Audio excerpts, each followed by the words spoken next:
Hello class, today we are looking at an essay by Keith Ansell-Pearson, who was a Nietzsche specialist. And Keith Ansell-Pearson is British, and he's also writing about D.H. Lawrence in this essay, but we're focusing on Nietzsche, Friedrich Nietzsche. And so Friedrich Nietzsche was born in 1844 and dies in 1900. And what's interesting about this essay of Ansell-Pearson is also the connections to Epicurus as well, of whom we just studied. So this also is bringing new light to the way in which we understand Epicurus, and then also introducing us to the philosophy of Friedrich Nietzsche. And the points that we have to get clear with for Nietzsche have to do with his antagonism to Christianity. And this antagonism to Christianity extended to the declaration, Nietzsche's declaration that God is dead. And this is an interesting point because it also has a connection to Epicurus in the sense that Epicurus believed that in order to have pleasure in life, we shouldn't concern ourselves with the activities and concerns of the gods. So there is that connection as well to Epicurus. And obviously we're looking at how it is that Nietzsche is gearing his philosophy toward our understanding of death as well.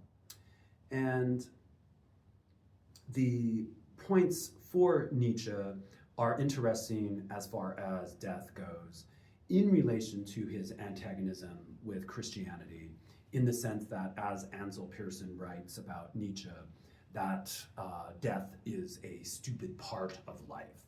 In other words, death is not a goal in our lives. Our focus should be living our lives away from this over concern we might have with our mortality. And that sense of being overly concerned with our mortality and the afterlife is a point that Nietzsche is wanting to get away from because of his antagonism toward Christianity. So he's developing an existentialist philosophy that where he's urging us to get away from the problems he felt with Christianity to focus on how it is that we're living our lives in the here and now. And that also has a relation to Epicurus in the sense that to lead a pleasurable life is also to steer away from the problems of death. In other words, for Epicurus, as we learned, death should be nothing to us. And so Nietzsche wants us to get away from seeing a lead up to death as a submission of the body and a submission of the will. And this obviously has the implication of the problems he had with Christianity, in the sense that he felt that Christians tended to consider the afterlife, and as a result, the way that they're living was also a way that they were having a problem with their bodies as well, and the drives of the body, and likewise the desires that we have in our living bodies, right? And also too, with Nietzsche, we're remembering a little bit of his influence of Schopenhauer. So in other words, he was influenced by Arthur Schopenhauer, who was the great pessimist, existentialist. And this is also a way that we are seeing the factor of death as something that is a regular feature in our lives. But yet for Nietzsche, he's extending beyond these problems that Schopenhauer had, or this pessimistic outlook in terms of the will to live. Because for Nietzsche, he, instead of focusing on the will to live, he focused on the will to power. So that feature of the will is an influence of Arthur Schopenhauer. And as Ansell-Pearson writes, for Nietzsche, there's no greater banality than death. So we're trying to just focus on how it is that we're living and drawing away from this endless focus on death, in the sense that Nietzsche thought Christians tended to have a problem with. And also too, we see that there is, even for another Epicurean named Lucretius, who was a follower of Epicurus, he believed that a fear of death induces the hate of life, and that hate of life is something that gives us pain. And so we're remembering that for Epicureans, we're wanting to draw away from the pains of life in order to have pleasure, or in order to live a eudaimonic life in terms of pleasure. And so for Nietzsche, we see ourselves oftentimes as too good or too insignificant for the earth. And what that means is that we draw away, in a Christian sense, from the importance of our bodies, and likewise from the importance of living here on earth as grounded in our earthly desires, so on and so forth.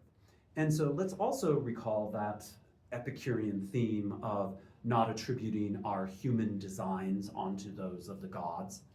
And so when we do so, we are then worried or transfixed with our mortality. So this also has significance even beyond Christian sensibility, going on into identifications of the gods for the Epicureans as well. So in other words, what we want to do is bring our focus into the physical now and our lived body here on earth. And so the focus on the body for Epicurus is good, and obviously Lucretius, and importantly for Nietzsche as well. And this is to draw away from the contrast that we might desire for a heavenly paradise, and instead look at the importance of living here on earth. And so I do have you looking at one of Nietzsche's aphorisms from his book Daybreak, and we'll talk about the details of that in class and focus on the issues there in terms of how it is that we're experimenting with life in new ways in our draw away from Christian habits. And so when we're thinking about death for Nietzsche, he is wanting us to obviously focus on the importance of life and owning our place here on earth. And for Nietzsche, we should die brightly and joyfully, having lived a good life, in the sense that we are not thinking of immortality, but rather that we have lived a good life. In other words, death is an irrational contradiction to life, and this is obviously part of his direct critique of Christianity. And so for Epicurus too, for Ansell-Pearson to draw the connection with Nietzsche, we reference our fear of death as a problem, and Epicurus for Nietzsche was a heroic, idyllic philosopher, because Nietzsche was very keen on focusing on the Greek philosophers as a way to also work through his antagonism with Christianity. And also, this is a way in which we're focused on pleasure for the Epicureans in terms of placing relevance on our bodies and conquering a fear of death that is to bring about freedom for our bodies in terms of lived experiences. And Ansell-Pearson also brings up a feature of Epicurus that we didn't look at, having to do with the tetrapharmakos. Tetrapharmakos is a Greek word that is translated as the fourfold remedy. And the fourfold remedy that is presented by Epicurus also aligns with what Nietzsche is pointing out as well. So Epicurus aligns with Nietzsche in terms of his tetrapharmakos. So the first part of the fourfold remedy has to do with this idea that God or the gods should not concern us. The second part has to do with this notion that death is not to be feared or to give us pain. And then the third part is what is good is easy to obtain. And that's probably the point that's rather vague and hard to pinpoint for Epicurus. I think that what he's proposing there is this notion that rationally, to live a life of pleasure is easy to obtain once we make a decision to avoid the problems that we're having with death and the gods. That's the conclusion I could draw. Do with it what you will. And the fourth part of the fourfold remedy, or the tetrapharmakos, has to do with this idea that what is bad is easily avoided, in the sense that the pains that we have in life, in a rational sense, should be something that we're working on easily avoiding and having power over our appetites to the degree that we're not getting distracted, and hence gearing ourselves toward a life of pleasure. And so for Epicurus, overcoming our fear of death is a spiritual exercise. So our longing for immortality needs to be removed just as much as it does for, this is similar to Nietzsche as well. And death is nothing to us, as we pointed out with Epicurus. And this is what we might refer to as what Ansell-Pearson points out as the philosophical therapeutics. In other words, we're aiming to help ourselves lead a better life.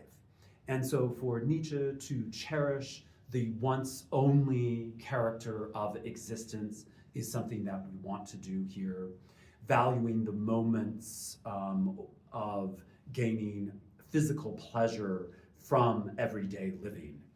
And this point is something we shouldn't pass over too quickly, in the sense that this way that in a contemporary sense, we do focus a lot on body management, a lot better than we did back in the 19th century.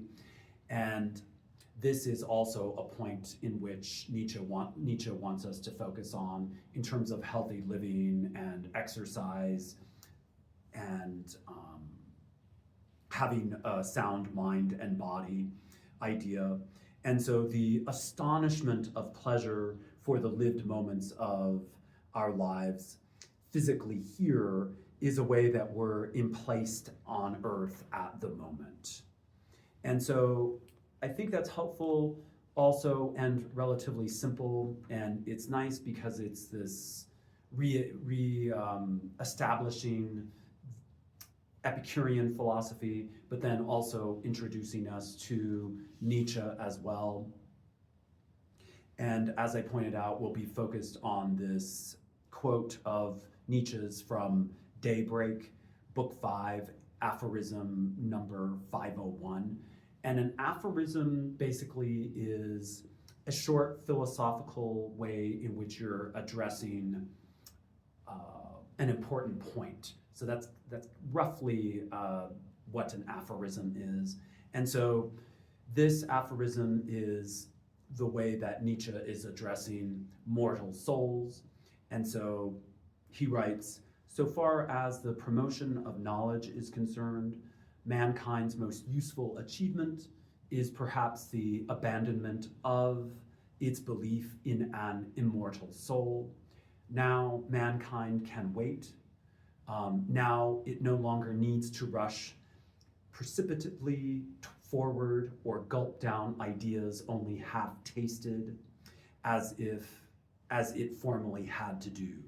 For in the past, the salvation of the eternal soul depended on knowledge acquired during a brief lifetime. And men had to come to a decision overnight. Knowledge possessed a frightful importance. And we have reconquered our courage for error, for experimentation, for accepting provisionally none of it is so very important. And it is precisely for this reason that individuals and generations can now fix their eyes on tasks of a vastness that would, to earlier ages, have seemed madness and trifling with heaven and hell. And we may experiment with ourselves. Yes, mankind has a right to do that. The greatest of sacrifices have not yet been offered to knowledge. Indeed, merely to have an inkling of such ideas as nowadays determine our actions would in earlier times have been blasphemy and a loss of one's eternal salvation. So as I read that also, so unquote, and as I read that too, when you're writing about it, you don't want to repeat his sexism with regard to men and mankind, right? And so be careful with that as well. But we could obviously see that the movement away from Christianity for Nietzsche is a regard for new possibilities and new experimentations in terms of our lived place on earth, away from this transfixing on immortality. So I'll go ahead and leave you with that, and we'll talk more about this in class, and thank you.